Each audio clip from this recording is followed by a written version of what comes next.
मेरा मतलब है कि बहुत सारे लोग प्रार्थना करते हैं, प्रभु के घर में आते हैं और बोलते हैं हमें ना बाकी सब ठीक है लेकिन एक बवासीर जाने का नाम नहीं ले रही, बाकी सब ठीक है सर्वाइकल नहीं हट रहा, बाकी सब ठीक है मेरा बच्चा ठीक नहीं हो रहा, बाकी सब ठीक है बस एक मकान नहीं बन रहा।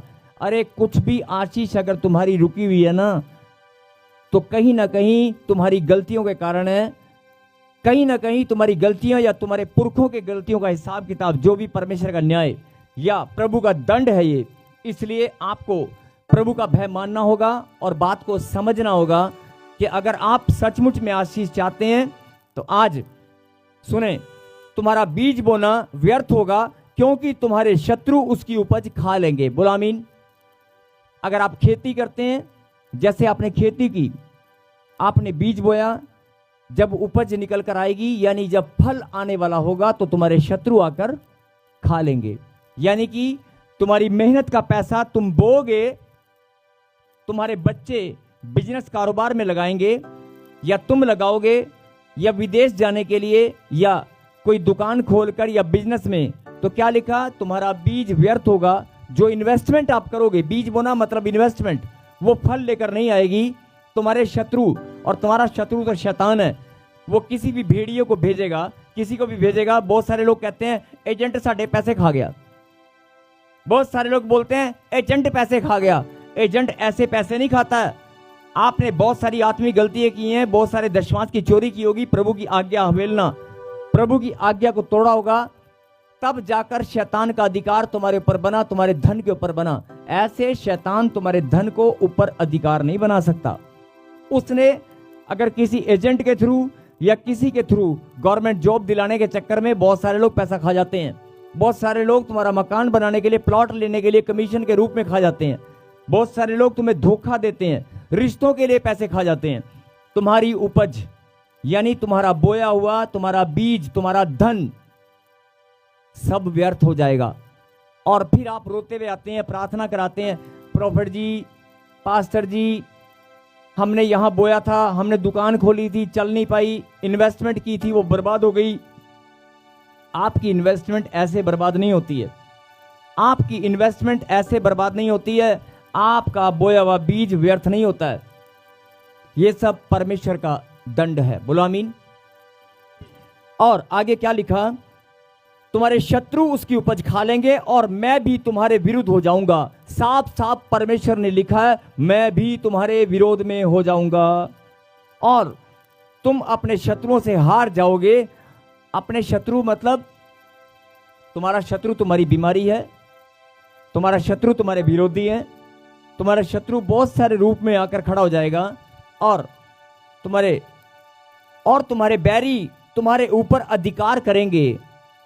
और जब कोई तुमको खदेड़ता भी ना होगा तब भी तुम भागोगे। बोलो हालेलुया। हालेलुया। यानी कि तुम हर चीज में हार मानते चले जाओगे, हारते चले जाओगे। बीमारियों से, बिजनेस में, कारोबार में तुम हार मानने वाले बनोगे।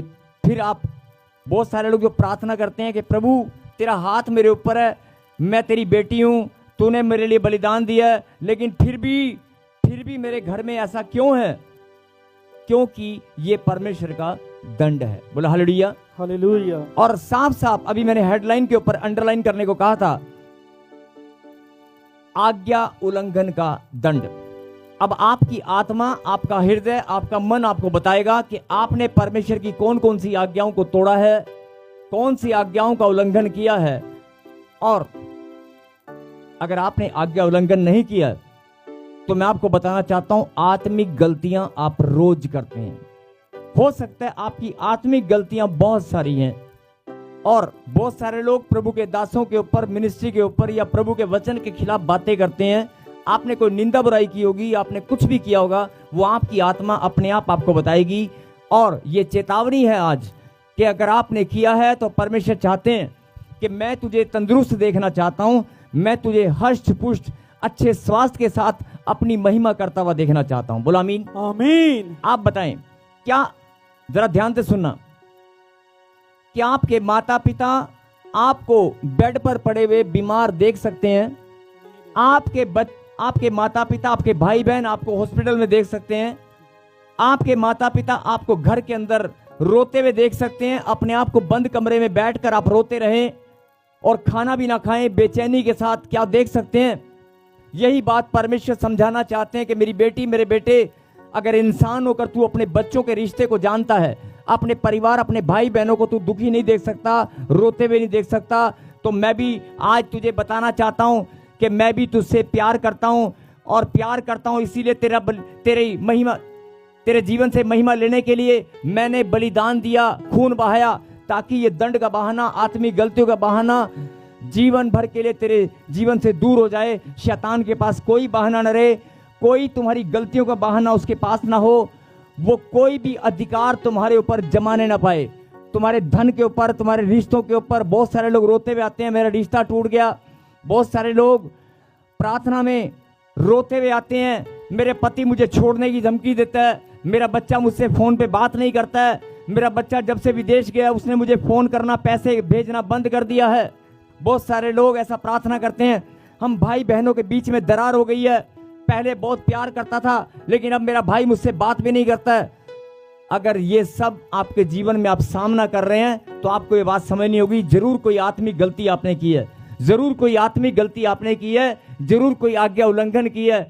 अब हर एक जन अपनी आत्मा में झांक कर देखेगा, अपने मन से बात करेगा तो प्रभु से जरूर बताएंगे कि तेरी गलती क्या है। बोलो आमीन। और आपको याद है या नहीं याद है, लेकिन आज प्रभु ने कहा था कि जब तू मेरी वेदी पर जाकर प्रचार करेगा और लोगों को बताएगा कि तेरा बुखार ऐसे नहीं आता, तेरे शरीर में, तेरे खून में इन्फेक्शन ऐसे नहीं होती है, तुझे लगता है इन्फेक्शन खाने पीने से हो गई है, तुझे लगता है मैंने कुछ गलत खा लिया होगा, हल्की सी इन्फेक्शन हो गई है, तुम्हें लगता होगा मेरा खाना पीना ठीक नहीं है, बवासीर मेरे पीछे पड़ गई है, तुम्हें लग रहा होगा सर्वाइकल, लगता है मैं रात को शायद तकिया ऊपर नीचे हो गया, मेरी गर्दन में नस खिंच गई है और सर्वाइकल मेरे अंदर घुस गया। नहीं, अगर तुम्हारे शरीर में जरा सा दर्द भी है तो वो परमेश्वर की ओर से दंड है। बोलो हालेलुया। हालेलुया। चाहे वो प्रभु ने अपनी महिमा के लिए रखा है, चाहे आपको समझाने के लिए रखा है, लेकिन वो प्रभु की ओर से दंड है। बोलो आमीन। और अगर परमेश्वर की बात आपको समझ में आ रही है तो परमेश्वर आपको प्यार करते हैं और वो आपको दुख नहीं देख सकते। आप अपने बच्चों का दुख नहीं देख सकते, आप अपने बच्चों का दुख नहीं देख सकते, तो परमेश्वर आपको बताना चाहते हैं, मेरी बेटी, मैं भी तुझे दुख में नहीं देख सकता। अब बहुत सारे लोग कहेंगे, अगर दुख में नहीं देख सकते तो फिर हमारे जीवन में निकलता क्यों नहीं है? अगर दुख में नहीं देख सकते फिर हमें दिया क्यों है? अगर दुख में नहीं देख सकते, हमें प्यार करते हो, तो फिर हमें दुख दर्द दिया क्यों है? फटाफट छुटकारा करो ना। लेकिन जब तक आपको अपनी गलती का एहसास नहीं होगा, जब तक आप पश्चाताप नहीं करेंगे, जब तक आत्मिक गलतियों के लिए माफी नहीं मांगेंगे, तब तक शैतान बहाना बनाकर आपके जीवन में आपकी आशीष को रोककर खड़ा रहेगा।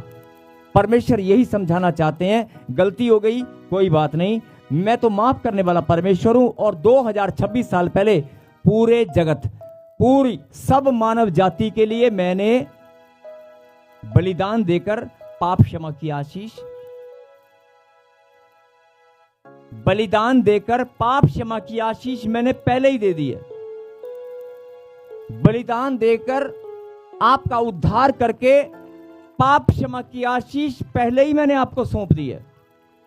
अब समझने की बात क्या है कि अगर मैंने आपको पहले ही आशीष दिया, आपको पहले ही गुनाह माफ कर दिए, बलिदान दिया मैंने, अरे वो बलिदान इसीलिए दिया क्योंकि मैं आपको प्यार करता हूं, मैं आपको दुख में नहीं देख सकता।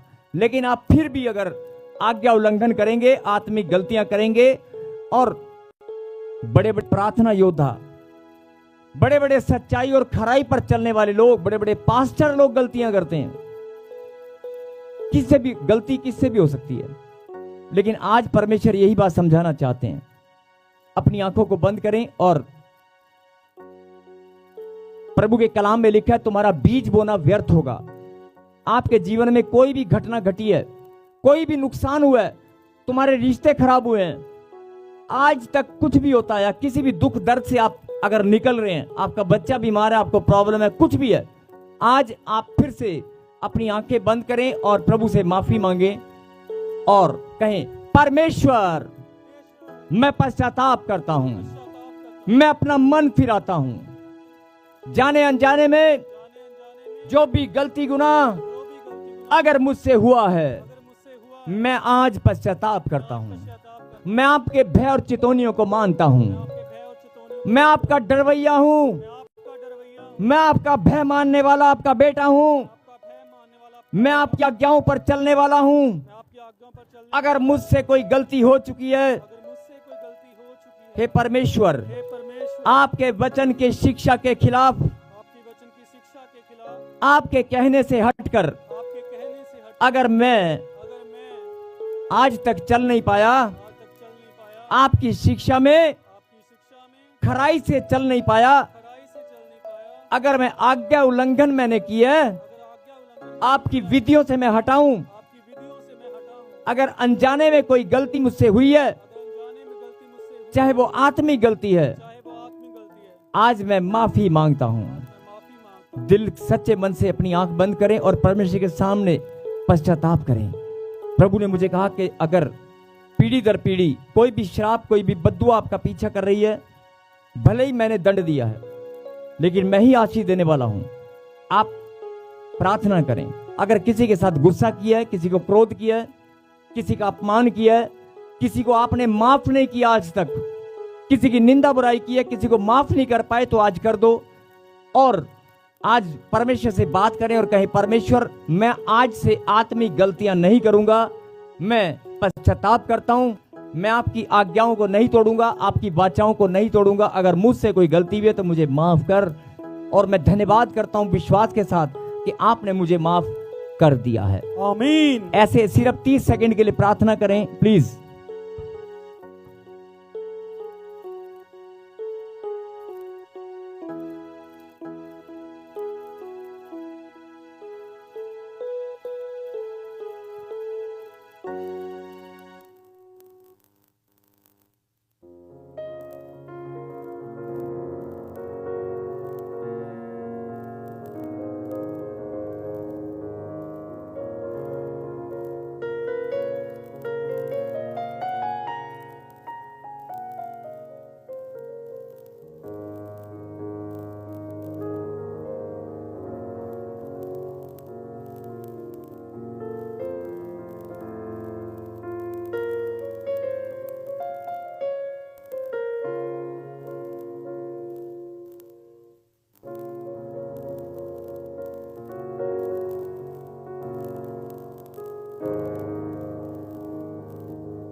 कहीं हालेलुया।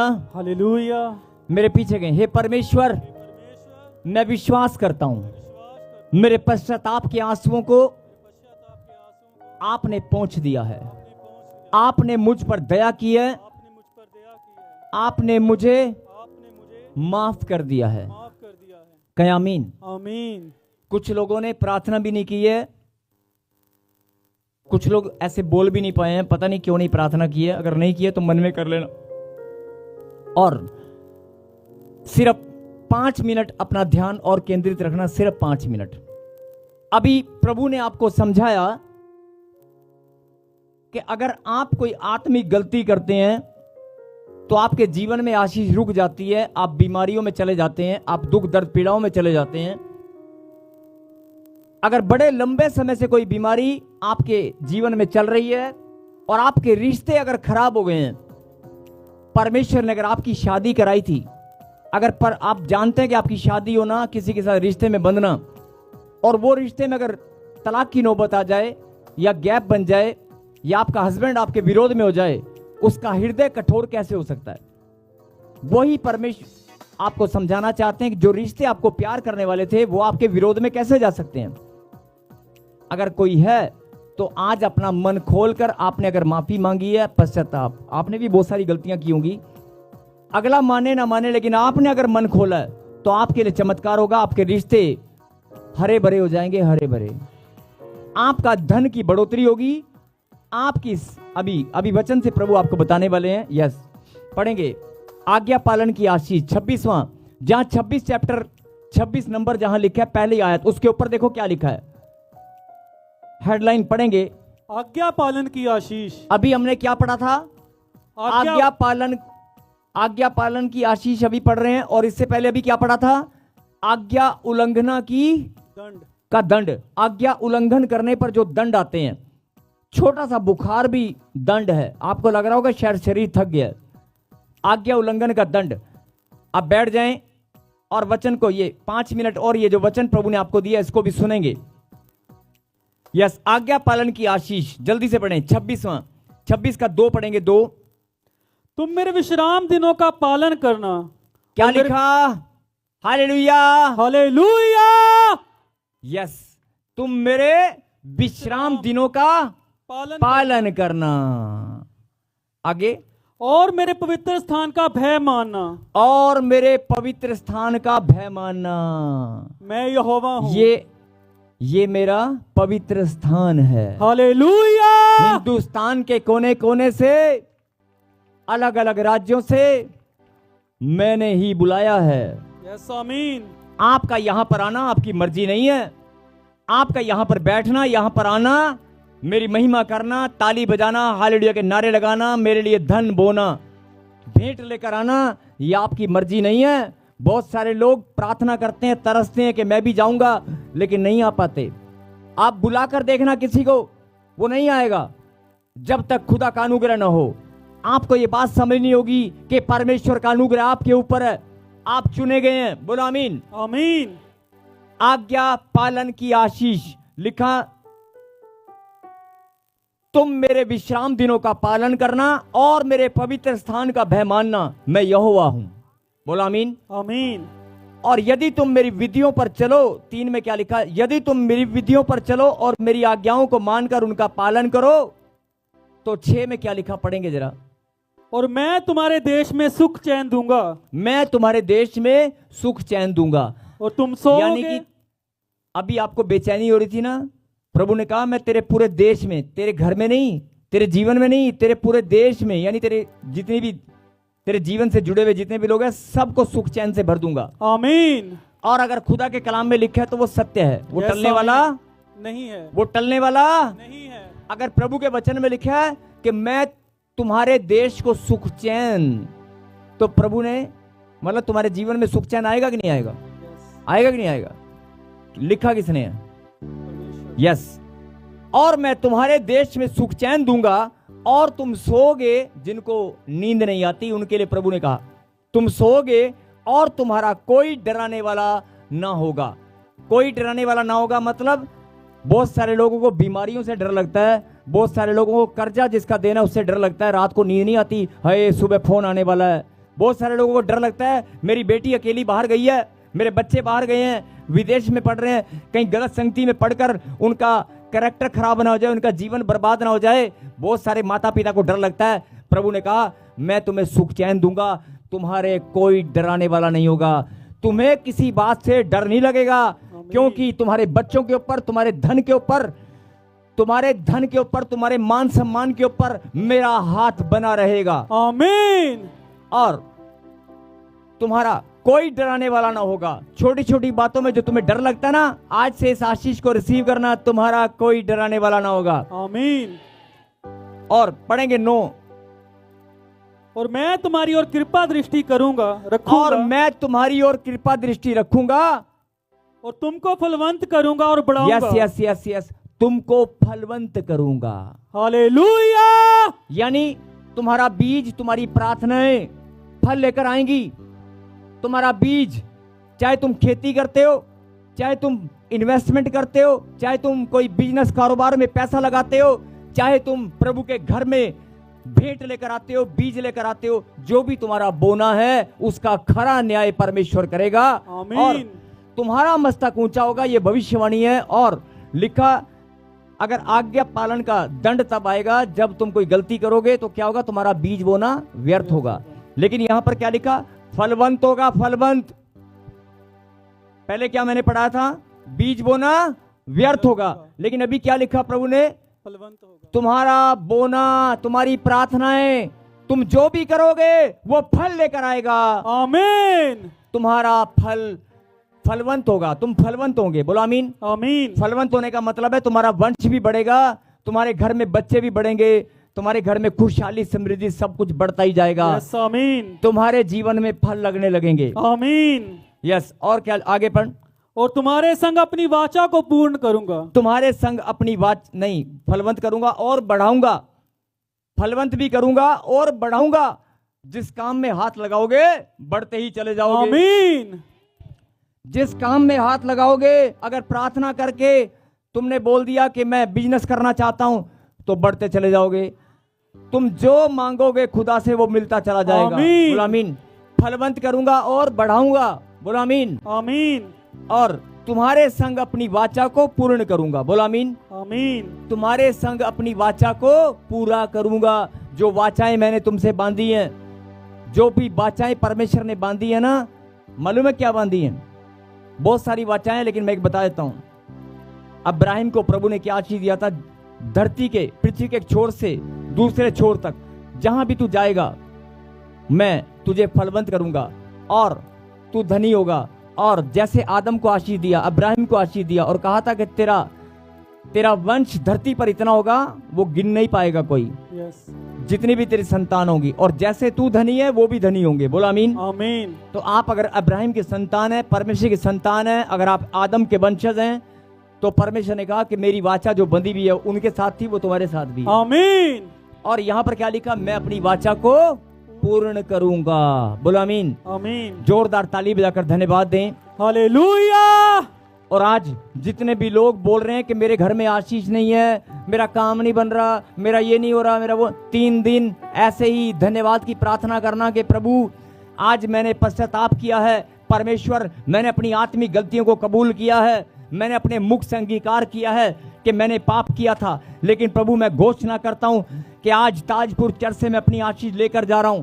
ऐसे ही घर जाकर ध्यान से सुनना, जो ऑनलाइन सुन रहे हैं, अगर आपको लगता है कि बड़े लंबे समय से आपके घर में आशीष नहीं है, तो ये भविष्यवाणी, आपका धन आपके पास नहीं है, आपके घर में शांति नहीं है, आपके घर में नशा घूम रहा है, बीमारियां घूम रही हैं, आज परमेश्वर अपनी सामर्थ्य से सब उखाड़ कर फेंक देंगे। बोला आमीन। वो आपको रत्ती भर भी दुख देना नहीं चाहते हैं, और परमेश्वर चाहता है मैं तेरे जीवन को बदल दूंगा, तुझे खुशियां और आनंद से भर दूंगा। बोलो आमीन। आमीन। क्योंकि उसने कहा मैं अपनी वाचा को पूर्ण करूंगा। बोलो आमीन। आमीन। और सुनो, जितने भी लोग लाइव सुन रहे हैं, जितने भी लोग यहां बैठे हैं, पिता, पुत्र, पवित्र आत्मा के सामर्थी नाम में मैं भविष्यवाणी करता हूं। 3 दिन आप सुबह, दोपहर, शाम जितनी ज्यादा घोषणाएं करोगे, विश्वास के साथ धन्यवाद करोगे, घोषणा और विश्वास के साथ धन्यवाद, घोषणा और विश्वास के साथ धन्यवाद। मैं बताता हूं कैसे। झाड़ू लगाते हुए, काम करते हुए, खाना खाने से पहले, खाना खाने के बाद, सोने से पहले, उठने के बाद, काम पर जाने से पहले, जब भी गाड़ी चलाते हुए, जब भी आपका मन, आपको खुदा की याद आए, आप बोलना, अरे मैं ताजपुर चर्च, मैं profit Bijendra Singh ministry Tajpur church से आशीष लेकर आया हूं, मैं परमेश्वर से अपनी आशीष लेकर आया हूं। आज आपने कहा था ना कि खुदा मैं आशीष लेकर ही जाऊंगा। यस, आमीन। अगर आपका विश्वास खरा है, सच्चा है, तो प्रभु ने कहा कि मैं तेरे विश्वास का न्याय करूंगा अभी के अभी। आमीन। 3 दिन ऐसे ही घोषणा करते रहना कि मैं आशीष लेकर आया हूं, आशीष लेकर आया हूं, आशीष लेकर आया हूं, चंगाई लेकर आया हूं, अपनी बढ़ोतरी लेकर आया हूं, अपने मान सम्मान, जिनका मान सम्मान घटा हुआ है, जिनके पास पैसे नहीं है, जिनके पास प्रॉपर्टी नहीं है, बोल देना अपनी प्रॉपर्टी की आशीष लेकर आया हूं। जिनके पास बच्चे नहीं है, बोल देना अरे बच्चे की आशीष खुल चुकी है, मैं ताजपुर चर्च से आशीष लेकर आया हूं। मेरा खुदा मुझे फलवंत करने वाला है, मैं बड़ी गवाही के साथ उसकी महिमा करूंगा। बस इतना ही बोलना है, और बोलना है धन्यवाद परमेश्वर। क्या आप इतना बोल सकते हैं?